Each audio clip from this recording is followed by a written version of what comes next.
news. Stop the music. It's time for news. Heading over into the Drone News Center.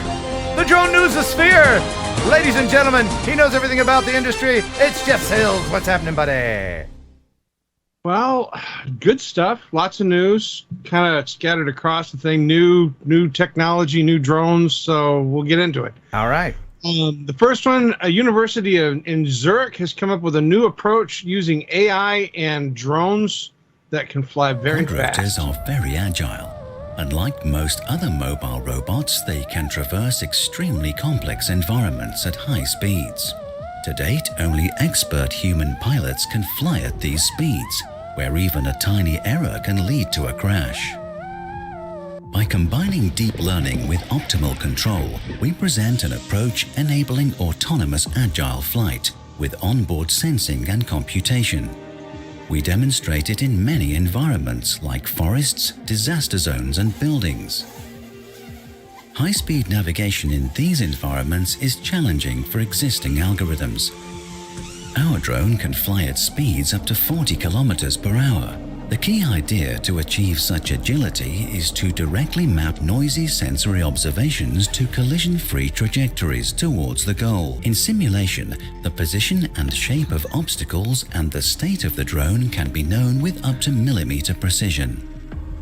The privileged expert uses this information, together with a global reference trajectory, shown in green, to compute a set of collision-free trajectories with Monte Carlo sampling. We simulate realistic noise in depth sensing by rendering a stereo camera and running a stereo estimation algorithm on the stereo frames.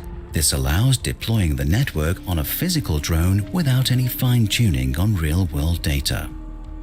Okay. I'm just being told some additional information that the people working on that algorithm are virgins. Yes, okay. They are virgins. Still, Oh, wow. Oh, wow. That's a lot to take in. Okay. well, I mean, you're talking about a drone that they can literally set loose in any location, and it will pick its own path live. In other words, on the fly, as you just tell it to fly from point A to point B, and it will figure out instantaneously how to fly through the thing. That is faster than a person can run or walk. Impressive, but boring. Yeah, why didn't they just say that? Right, yeah, right. Algorithms and this and machine learning and blah, blah, blah, yeah, blah. A fortunate expert, and that guy does nothing for the British voiceover community, frankly. Oh, my God. All right, Jeff, please continue. We're skip ahead. Yes. Skip ahead. Yes, all right. Wake you up. Next story. So in the Brian Laundrie story, the information just keeps growing and growing. And the new one now is that internet sleuths are claiming that in Laundrie's backyard is a secret bunker underneath flower beds. Okay. And they claim this because they've been flying drones over the house. So they think he's hiding in his yard? They think he's hiding in the backyard, underground, under the flower bed. And the reason that they think he's under the flower bed is that they keep seeing the mom walk out and do weird things around the flower bed. So that's the reason why they think he's in a bunker under the flower bed. Which, I mean, obviously, internet sleuthing is one of these things that we have seen time and time again. Sometimes they've been beneficial, sometimes they're not so much. Mom's out there pulling she's pulling weeds in the flower bed. He must be in there. Probably. Yeah, probably, yeah. So, well, you know, but yeah, another rather odd way of using your drone. Okay, so next we have well, this one, Ken, this one's for you. Okay. Described in recent Science Robotics, this is legs on board, or short for Leonardo. It's a drone with legs that flies. Oh, God. Engineers at Caltech have built a robot that combines flying and walking to create a new form of locomotion. The robot is called Leonardo, for Legs Onboard Drone, or LEO for short. Leo has a pair of multi-joint legs for bipedal walking, but also has propeller thrusters that make its walking more stable and allow it to hop and jump. He's kind of cute. The goal of Leo is to give a robot unprecedented walking ability, and also to study and solve problems posed by hybrid locomotion. Leo is capable of many tricks: tightrope walking, stair flying, skateboard riding. Leo is helping engineers rethink how robots could move in the future and could open up difficult environments to robotic exploration. That's kind of cool. It's kind of terrifying Leo, at the same time, but it looks like a character we'd see on Star Wars, doesn't it? You could see him like in there in the desert, just walking along C-3PO and R2-D2, right? I mean, the interesting thing is that it would probably not be able to walk by itself. It's using the blades to keep itself up, to balance it. Right. It's And just a legs- drone that's hovering with legs. Yeah. Yeah. And the legs are just, helping pull it along, I guess. I don't know. It's different. Caltech, they, it's But gonna work, man. Yeah. It's gonna work. So, Let's It put legs needs on needs the props to hold it up because of those high heels it's walking on as well. there you go. Yeah. Well, when it becomes self-aware, that'll be the cutest little murderous robot ever. Then that means that Geeks Fauna has a great idea. What we need to do is women that have high heels, we develop a drone system that wraps around their waist, with some fans that blow down to help them balance. You can make millions. Ooh, I got it. Yeah, for- People are always trying to lose weight, right? Instead of exercise and eating right, just get a belt that has propellers on it, and it'll give you a little bit of lift. So when you step on the scale, you're a couple pounds lighter. You're like, well, this is working, right? Yep. Boom, $1 million idea. Don't steal it. All right. Sold All right right. there. Yeah, All right. I'll buy two. You got it. All right. So next we have a story that happened on October 8th. This is a Pennsylvania homeowner allegedly shot down a DJI Mavic 2 that was doing power line inspections. Uh-oh. So the police have classified the incident as criminal mischief. Charges are expected to be filed against the individual. Essentially, this is Exelon Business Services. They were inspecting utility poles and power lines in the area. And so they heard multiple gunshots. The drone fell out of the sky. They went and checked, around the area and found the device in a trash can behind the house of a 55-year-old Gregory Farrow, who then admitted to putting the drone in the garbage, but didn't want to discuss how or why. Yeah, see, you know what? Ended up in the garbage. You can't just do that like it's a squirrel. Shooting a squirrel out of a tree, that's fine as long as it's in season. Or if you're me, I'll kill a squirrel any old day of the year. But shooting a drone, that's a felony. Yep. Yeah. Yep. If you're new to the channel, you can't do that. Can't Oh, I it can at do all. that. I love the people when I talk about this on a video. There's always some people that are like, "Well, I tell you what, you come near my house, I'll shoot you down. That's my God-given right in the Constitution." Heck yeah, America. I don't care what you say. Oh, I love those guys. It's called federal crime, ladies and gentlemen. That's Let's what not try doing it today. No, don't do that. All right. So next, Hubsan has now introduced yet a new drone. They have a new $12.99 drone that will be beyond your imagination, as they call. Oh, This is their highly anticipated drone. The tagline, I guess, is supposed to induce people to be really interested in it. okay. It has 4/3 sensor. I'm not sure exactly what a 4/3 sensor is. It's a large sensor. Sean, can you expand on this at all? You got any additional information? Well, yeah, I think the beyond your imagination part, what they're really going for here is a Hubsan that actually works. Ooh,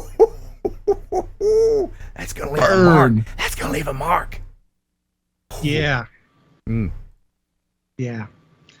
Well, anyway, so they've got this new drone coming out, and it's expected to be competing with the Mavic 3 and the new Autels. We'll see how well it holds up. Okay.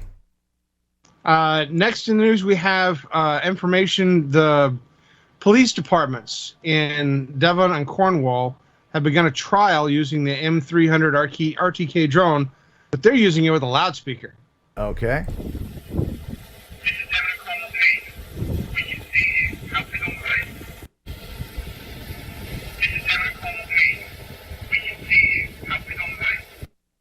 Is that intimidating? If you're a criminal, if you're out there and you only see a drone and you don't see the cops, are you intimidated? It's not actually to intimidate. It's help is on the way. It's actually for search and rescue. Devon and Cornwall is the Devon and Cornwall police drone police units are fantastic. They follow me on Twitter. Thank you guys. And it's actually for their search and rescue. Devon and Cornwall, there's a lot of open area and a lot of areas that's very difficult to find people. And their drone does some amazing search and rescue work. And it's actually to tell people that help is on the way, essentially. Oh, that's good. So it's not to intimidate suspects. No. Okay, because as a suspect probably won't be intimidated by a talking drone. Yeah. Well, and the last time that I remember seeing them using the drones with the loudspeaker was the Chinese were using them. I hadn't seen them used really too many other places, I guess, effectively. So if they're using this and it's for the search and rescue and stuff like that, then yeah, I can see where that would be very beneficial. All right, so next we have the University of Health Network in conjunction with the Unither Bioelectronique. They've completed the world's first transplant of lungs that were delivered by an unmanned drone. Transport? Okay, because they're not dropping the lungs into the patient from the drone. The University of Health Network, yeah, they transported it, but it was part of the transplant process. Okay, so they're transporting the lungs, not transplanting lungs. Just wanted to clarify. Hey, you're the news guy. I just wanted to clarify. For a peek into the future when drones may help save lives, look up. That box is specially made to transport human lungs, donated by one dying patient to help another in dire need. At 63 years old, he's recovering from a successful double lung transplant after waiting months for an organ donor, then agreeing to take part in a world first. To be part of the future is kind of really exciting, and it's an honor for me. In late September, in the middle of the night, came word of an organ donor. The lungs arriving still inflated with oxygen in that special box, cooled to the right temperature. The drone flying 1.5 kilometers from Toronto Western Hospital to the Toronto General Hospital. Surgeon-in-Chief Dr. Shaf Khashoggi was there on the roof for that unique delivery. If you could fly a drone in the city, then you can fly a drone anywhere, right? And so that was what we set out to do here, to prove that concept. I pledge that I'll take care of these lungs very well. Yeah. Wow, you know, that is cool, and that's a great use of a drone. But right now, since it's not a regular thing, it probably took them longer to set everything up, the safety and everything, than it would have just to drive it across town, you know. But in the future, once these systems are in place, and you can just, you know, we're used to it, and you know, we got a thing here, we got a thing on the other roof, then boom, then you can do that. But right now, it's just kind of gimmicky at this point. But I mean, to actually fly a person's lungs across town, that's awesome. Yeah, I mean, they're learning, and it is good stuff to see. I mean, we have had a couple of deliveries of human body parts with drones as part of tests, but this was the first time that I'd seen one that was actually part of an actual process that they were going to use the lungs as part of a transplant. So I mean, it was really cool. It is cool, and this will become more commonplace. Again, they're not going to transport my tube socks from the Walmart out to my house, but they will, between hospitals, transport medications, get defibrillators out to people who need them very quickly, and at some point, there will be flown the first set of breast implants across town. It will happen. Will it make the news? I hope so, and I hope I'm still alive to hear about it. You know, I swear, if you ever get drone delivery in your area and your members find out about it, you will never be out of tube socks for the rest of your life. There's going to be so many tube socks. They won't super chat you anymore. They will just deliver you tube socks every single day for the rest of your life. I didn't wear tube socks. It's just a funny thing to say. Tube socks. I wore tube socks in the 80s. Remember when you pull up the tube socks right below your knee? You wear shorts, and then you'd have. God, it was a weird time. Anyway, back to the news. They always had to have the blue line across the top. Yeah. And you didn't have to match the color of the line in the sock to whatever you were wearing. That didn't matter. No. Until your dad would steal them to go mow the lawn. Or something. All right. Yeah. So next in the news, we have a group of professors at the Indiana Purdue University. They've teamed up with the computer and information technology graduate Xiang Tang to use neural networks to study forest fires. So what these drones will do is that as the fire is going, the drones will fly out and they will do high performance screens, pictures of the fire. And then using the algorithm that this guy's come up with, they can predict the areas that need to be addressed before other areas, the areas that are most dangerous. And they can also predict where the fire is headed more accurately. And the other thing that I thought was really great about this is that because of the cameras that they're using, they can detect objects like people, vehicles, things like that, so that they know if there's certain areas that have a high density of people where they need to evacuate people in advance. They can find that out a lot faster than, just kind of guessing off a map or working with police departments to try to figure it out. Yeah. So, I mean, there's all kinds of great uses for drones, from firefighting to transporting breast implants. We run the gamut. It's a wonderful, wonderful thing. All right. So next we have a possible drone incursion that, in fact, I guess caused significant delays at O'Hare International. Well, 431, hold short of Kilo Kilo for crossing path. Well, hold short of Kilo Kilo. We just saw I believe the drone or balloon are positioned a mile to the behind us now. Southwest 431, Roger. You said drone just behind you, same altitude? Yes. Yeah, to 1511 O'Hare. Boy 4438, 2 left turns and cross runway 4 left, remain on the frequency. Did you happen to see a drone on final? 2 left turn, back over, short of 4 left, and we just found a Roger. Tower United 1511 is 28 center. Correction 27 center. Wind 23018, gust 23, runway 27 center for land use caution. We just had a report of a drone just right in your vicinity at that altitude. Yep, he just went over the top of us by about 150, 200 feet, and we're clear to land, understand 27 center. China Eastern 7717, have a use caution for a drone report that's about 2,000 feet for runway 27 center, so just off to your north, runway 28 center, clear to land, wind 24017, gust 23.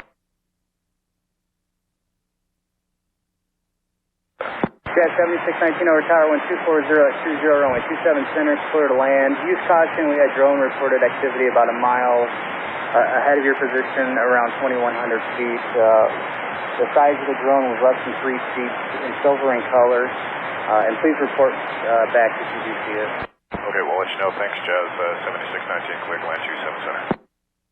If you're a manned pilot and you can see a drone with your own eyes, it's close. And that will throw airspace around airports in upheaval, because long after the drone may be actually gone, they're still reporting on it, because they have to tell the next person that's coming into land, the next person that's taking off, there might be a drone here, and then it slows everything down, and you don't realize what you're doing. And now I know everybody watching here knows this, but we all need to become good ambassadors for the layman who don't know, the kid that goes to Walmart and buys the cheapo plastic drone that goes, hey, let's go to the airport.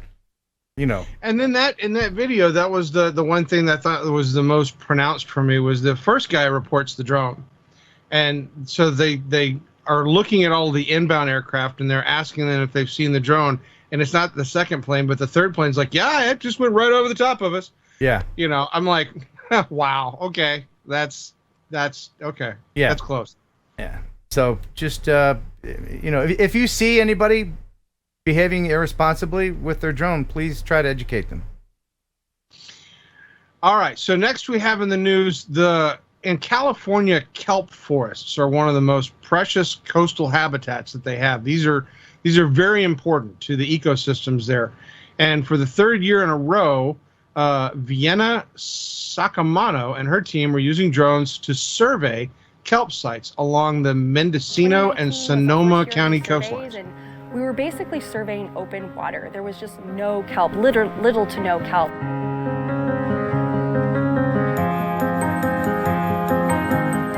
To be out here in 2021 and see this strong uptick in kelp is just so exciting as a scientist. And while we do know from recent satellite flyovers of this region that the current kelp canopy extent is still below that of the historical average kelp canopy extent, there is so much reason for hope, and I personally am cautiously optimistic. That's great to hear that they're out there doing what they can to kelp. Is there any website if we want to kelp out that we can go to, that we can make a donation if we would like to get involved and volunteer to kelp out these people? No, I don't know of any kelp sites for you to get the kelp to them. Because this is an important issue. Sean, you would certainly volunteer to be a kelper, wouldn't you?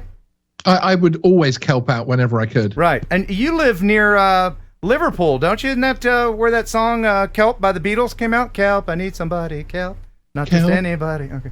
Kelp. Back to you in the news. Back to you in the newsroom, Jeff. I do this every week. Okay. Next, we have drone delivery in Canada. Oh, yes.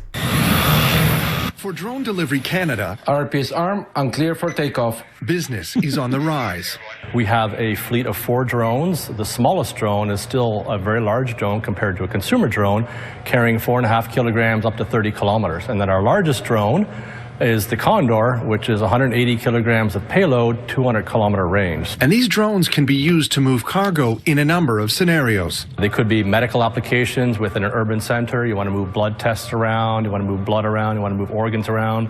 We did a project where we're moving a defibrillator to a cardiac arrest patient in the field to get there ahead of a rural ambulance.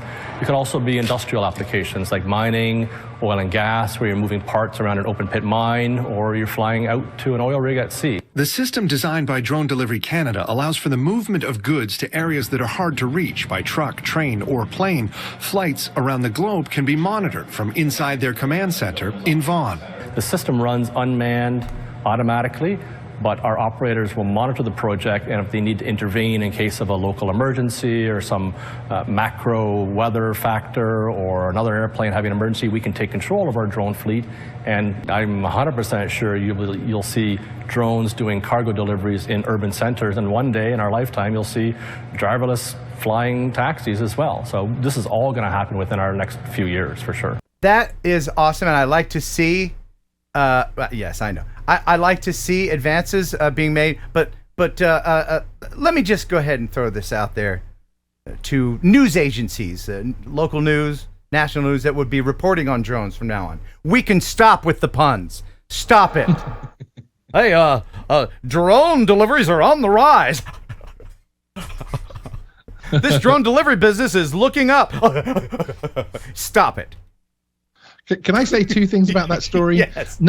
Number one, that's obviously a highly sophisticated, very expensive drone. I would not want my Mini 2 shaking like that when it takes off and lands. And for it to be a reliable, ongoing thing. And number 2, which regulator around the world is going to let something that heavy fly over people in town centers? Because at some point, one's going to go wrong.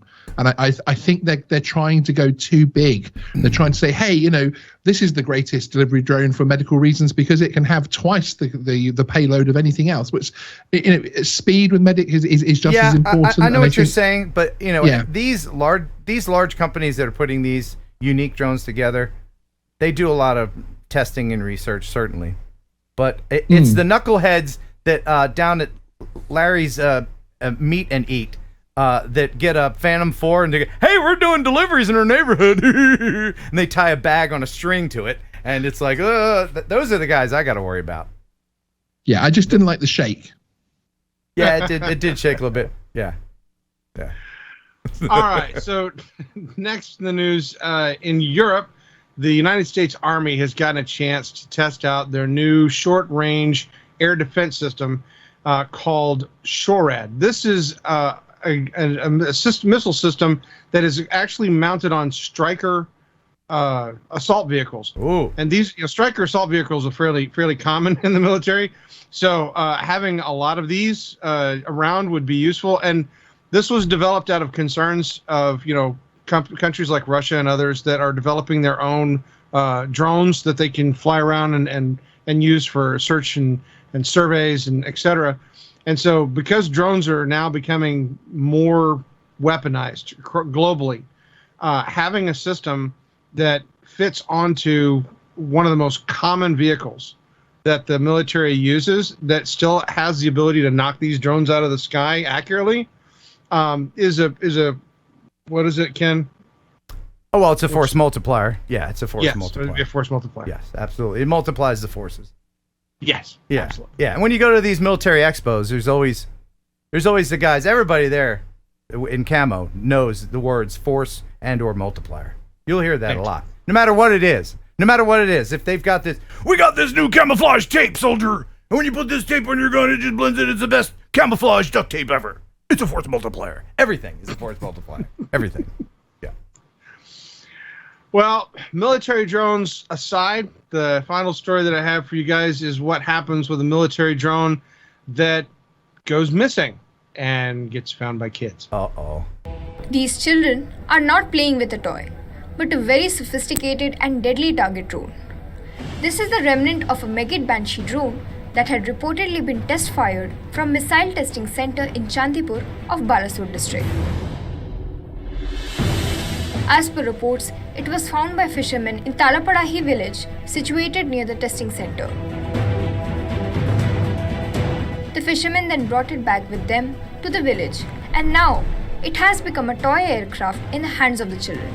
But these children are little aware that it is loaded with potentially dangerous substances. Wow. That's a horrible story. I hate to see kids playing with anything dangerous. But good news, I did find out that there were plenty of people on the scene to help the kids out with their extended warranty.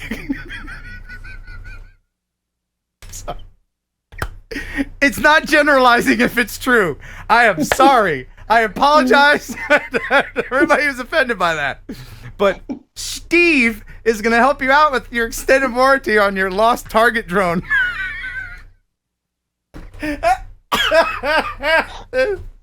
Right? It's not, I mean, I'm not wrong, right, Sean? Right? I mean, right? Oh, man. Jeff? All right. Anyway, Jeff, thanks so much for the news. We love you, buddy. Thanks for stopping by. Now get out. This video lovingly sponsored by RemotePilot101.com. If you are serious about making money with your drone, whether it be photography or FPV, well, then you're going to need from the FAA a 14 CFR Part 107 certification. And the best place to study for that certification is RemotePilot101.com. Jason Shepard is a pilot and author of 8 best-selling aviation flight training books. And yes, taking tests suck, especially government tests. But Jason breaks it down into 10 easy lessons into little digestible pieces that even someone like me can learn from. And if I can do it, you can do it, by golly. Each lesson is streamlined. There's no fluff. Everything you need to know for the test and nothing more. Plus, it's regularly updated, so if something new comes out, a new regulation, or the FAA just has a mood swing, Jason will let you know about it. As more and more drones are integrated into the United States airspace, the FAA will be coming out with more and more regulation, including things like remote ID and all the other crazy things you've been hearing about. So protect yourself, get the knowledge, become a Part 107 certified drone operator. There's never been a better time to get certified, so get the smarts you need to pass that test at RemotePilot101.com. Use Heron 18 to get 30% off. That knocks the price down to $104. Look at that! Boom! Magic time! You wouldn't drive without a driver's license. Don't fly without a UAS license. RemotePilot101.com.